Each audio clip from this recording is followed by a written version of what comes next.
چپ رہنا سیکھ، خاموش رہنا سیکھ، درگزر کرنا سیکھ، تو آپ دیکھیں گے آپ کی زندگی میں کتنا حسن آتا ہے، کتنی زندگی میں مٹھاس پیدا ہوتی ہے۔ غصہ نکال دینا وقتی ایک راحت ہوتی ہے، اور پھر شرمندگی اور ندامت کے سوا کچھ نہیں ہوتا۔ زندگی میں یہ طے کر لو، کوئی کتنا ہی تمہیں دکھ پہنچائے، کوئی کتنا ہی تمہاری بےعزتی کرے، چپ ہو جاؤ، سہ جاؤ۔ مرنے والے کی کیا عزت، کیا ذلت، میں نے تو مر کے دیکھا ہے، اور مجھے یہ حدیث سمجھ میں آئی ہے بڑی اچھی طرح، موتو قبل ان تموتو، کہ مرنے سے پہلے مر جاؤ۔ اس وقت اگر میں مر جاتا تو مجھے کوئی گالیاں دیتا تو مجھے کیا نقصان تھا، اور مجھے کوئی نعرے لگاتا میرے لیے تو میرا کیا نفع تھا۔ تو مرنے سے پہلے مر جاؤ۔ کوئی تمہیں برا بھلا کہے تو تمہارا کیا نقصان، تمہیں کوئی واہ واہ نعرے لگائے تمہیں کیا نفع ہے۔ اگر اللہ راضی ہے تو مردہ باد اور زندہ باد سے بے نیاز ہو۔ ابو ذر رضی اللہ تعالیٰ عنہ کو ایک آدمی نے گالیاں دی تو انہوں نے فرمایا، بیٹا ایک گھاٹی آگے آ رہی ہے، اس میں گر گیا تو جو کچھ کہہ رہے ہو اس سے بھی زیادہ کا حقدار ہوں، اور اگر پار ہو گیا تو تیری گالیوں سے مجھے کوئی فرق نہیں پڑتا ہے۔ من سلم المسلمون من لسانہ و یدہ موتوا قبل ان تموتوا۔ چونکہ آج کل اخلاق ہیں انتقامی، معاف کرنے والے اخلاق ہیں نہیں، انتقامی اخلاق ہیں۔ ہمارا معاشرہ انتقامی ہے، اچھا کرو گے تو ہم اچھا کریں گے، برا کرو گے تو ہم برا کریں گے، جیسا کہو گے ویسا ہم سے سنو گے۔ یہ ہمارا ماحول ہے، یہ ہمارا۔ ایک ماں کہہ رہی تھی دوسری ماں کو، میرے پترا کدی کسی نے واسطے سلام نہیں کیتا، بڑے فخر سے کہہ رہی ہے، ہمارے اپنے گاؤں کی بدوا، میرے پترا کدی نہیں کسی نے واسطے سلام کیتا، مائی جڑا کرے انہوں کریں دیں، جڑا نہ کرے انہوں پوچھ دے ہی کوئی نہیں۔ یہ وہ فخر سے کہہ رہی۔ جو سب سے بڑا عیب ہے وہ سب سے بڑا فخر بنا ہو۔ میرے پترا کدی نہیں کسی نے واسطے سلام کیتا۔ جب ماں باپ نے یہ سبق دیا تو اولاد کا کیا قصور ہے؟ تو ہمارا معاشرہ انتقامی ہے، ایک کی 10 سنانے کا ماحول ہے، تو آپ 100 کی ایک بھی نہ سناؤ۔ احنف بن قیس رضی اللہ تعالیٰ عنہ پہ ایک آدمی نے چڑھائی کر کہنے لگا، ایک سناؤ گے نا تو 10 سنو گے میری طرف سے۔ تو احنف بن قیس کہنے لگے، بھائی تو مجھے 100 بھی سنائے گا نا تو میری طرف سے ایک بھی تو نہیں سنے گا۔ ایک آدمی ان کی بڑی بےزتی کر رہا تھا اور وہ چل رہے تھے، اور وہ 100 گالیاں بک رہا ہے۔ جب آ گیا نا قریب شہر تو کہنے لگے، دیکھا میرا قبیلہ یہاں رہتا ہے، اگر کسی نے سن لیا نا تو تیری بڑی دھلائی کر دے گا، تو نے جو مجھے گالیاں دینی میں کھڑا ہوں یہیں تو دے لے، تو اپنا سارا زور پورا کر لے تاکہ آگے تجھے کوئی تکلیف نہ پہنچا دے میری وجہ سے۔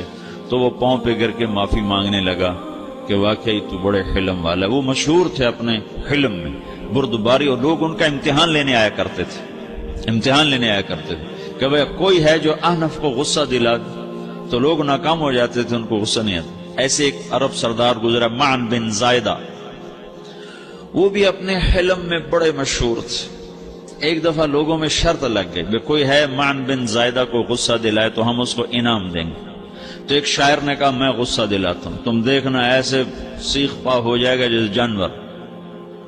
تو وہ چلا گیا اس کی مجلس میں، دربار لگا، عرب سردار تھا بہت بڑا، دربار لگا ہوا، تو کہتا السلام علیکم، وعلیکم السلام۔ تو معن بن زائدہ پر ایک دور بڑے فقر کا گزرا تھا، پھر اللہ نے اس کو بہت بڑی سرداری دی، بنو عباس کا بہت بڑا یہ وزیر گورنر تھا۔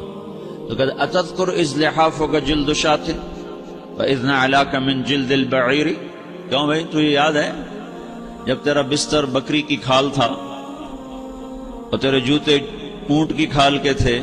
تو کہنے لگا کیوں نہیں یاد، بھلا کوئی ماضی بھی بھولتا ہے؟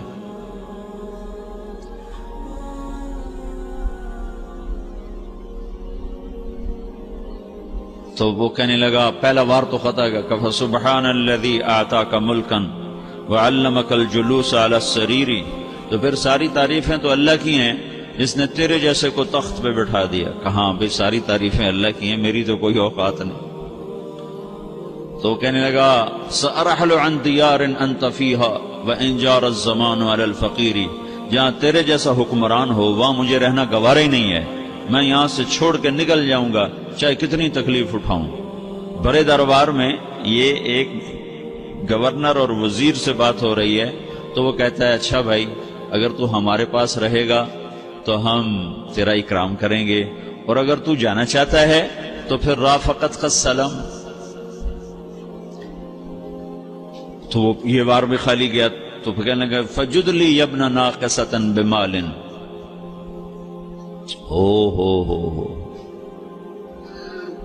او گندی ماں کے بیٹے مجھے کچھ عطا بھی کر، میں بغیر پیسے کے سفر کیسے کروں گا؟ عرب کو کسی کو بھی ماں کی گالی دے دینا اور پھر عرب سردار ہو۔ فجد لی ابن ناقصۃ بمال،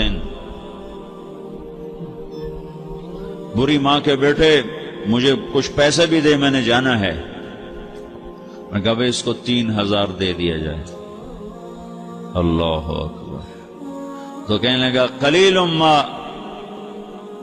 اعطیتنی وانی لاتمع منک فی الکثیر، یہ تو بہت تھوڑا تو نے دیا ہے، مجھے اور دے۔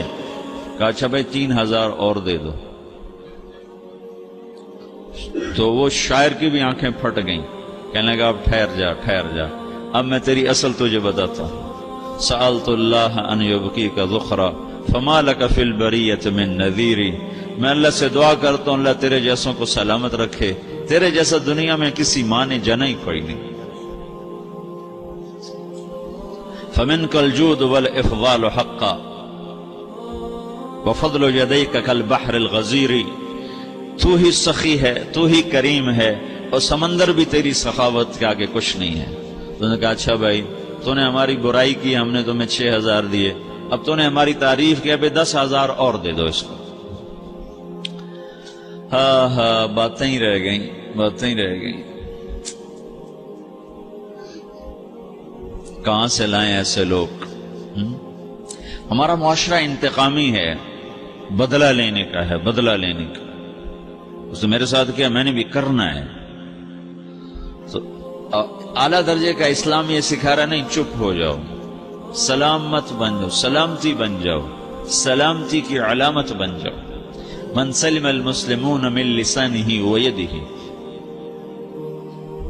اب وہ سوال کرتا ہے یا رسول اللہ ای الایمان افضل، سب سے اعلیٰ درجے کا ایمان کیا ہے؟ اسلام کیا ہے؟ کلمہ، نماز، روزہ، حج، زکات۔ اعلیٰ درجے کا اسلام کیا ہے؟ من سلم المسلمون من لسانہ ویدہ۔ یہ اخلاق کا ادنا درجہ ہے، ادنا درجہ ہے۔ ادنا درجے پر پہنچ کر آپ اسلام میں اعلیٰ درجے پر آ سکتے ہیں۔ وہ سوال کرتا ہے ایمان کیا ہے؟ تو آپ نے کہا اللہ پر، فرشتوں پر، کتابوں پر، رسولوں پر، موت کے بعد کی زندگی پر، تقدیر پر۔ اب ایک اور سائل سوال کرتا ہے ای الایمان افضل، سب سے اعلیٰ درجے کا ایمان کیا ہے؟ تو آپ نے فرمایا حسن الاخلاق، اچھے اخلاق سب سے اعلیٰ درجے کا ایمان ہے۔ جو آدمی اسلام میں، جو آدمی اخلاق میں، جو مرد عورت اخلاق میں ادنا درجے پر ہوتا ہے وہ اسلام میں اعلیٰ درجے پر پہنچتا ہے۔ اب اگر وہ اخلاق میں اعلیٰ درجے پر آ جائے تو اب یہ کہاں پہنچے گا؟ اب یہ کہاں پہنچے گا؟ میرا نبی کہہ رہا ہے سب سے اعلیٰ درجے کا ایمان ہے حسن اخلاق، حسن اخلاق۔ ابو ہریرہ نے پوچھا یا رسول اللہ وما حسن الاخلاق، یہ بھی ایک اور حدیث ہے، یا رسول اللہ حسن اخلاق کیا چیز ہے؟ تو آپ نے 3 چیزیں فرمائیں، تصل من قطعک وتعطی من حرمک وتعفو عمن ظلمک، جو تم سے توڑے نہ تم اس سے جوڑو۔